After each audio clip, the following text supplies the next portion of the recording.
السلام علیکم گائز، اگر آپ کے اقامے پر پرانی تصویر ہے اور آپ اس کو چینج کروانا چاہتے ہیں تو سعودی جوازات کی طرف سے 3 شرائط بتائی گئی ہیں۔ ان شرائط کو پورا کر کے آپ اپنے اقامے کی تصویر چینج کروا سکتے ہیں۔ جوازات نے کہا جو غیر ملکی اپنے اقامہ کارڈ میں اپنی تصویر تبدیل کرانا چاہتے ہیں انہیں پہلے پاسپورٹ انتظامی یعنی جوازات کی اپائنٹمنٹ لینی ہوگی، اور تصویر کی تبدیلی کے لیے آپ کے پاس لازمی ہے کہ آپ کا نیا پاسپورٹ ہو جس پہ آپ کی نئی تصویر ہو۔ یاد رہے کہ جب سعودی عرب میں آپ انٹری کرتے ہیں اس وقت آپ کے فنگر پرنٹ ہوتے ہیں، ایئرپورٹ کے اوپر آپ کے فنگر پرنٹ ہوتے ہیں، تو اسی وقت جو تصویر لی جاتی ہے وہی تصویر آپ کے اقامہ پر پرنٹ کی جاتی ہے۔ وقت کے ساتھ کچھ لوگوں کے چہرے کے نقوش میں آنے والی تبدیلی نمایاں ہوتی ہے، اس لیے وہ تصویر تبدیل کرانے کے خواہاں ہوتے ہیں۔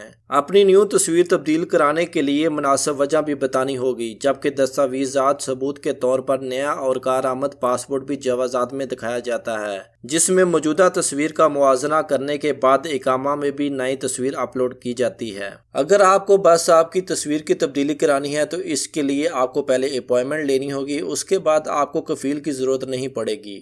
اگر آپ نے تصویر کی تبدیلی کے ساتھ فنگر پرنٹ بھی اپڈیٹ کرانے ہیں تو اس کے لیے ہو سکتا ہے آپ کو کفیل کا پوچھ لیں۔ بعض اوقات کچھ نہیں ہوتا کیونکہ آپ نے پہلے اپائنٹمنٹ لی ہوتی ہے، تو اس میں کفیل کا کوئی عمل دخل نہیں ہے۔ اور مزید اس طرح کی انفارمیشن کے لیے ہمارے چینل کو سبسکرائب کریں۔ اللہ آپ کو اپنے حفظ و امان میں رکھے۔ السلام علیکم۔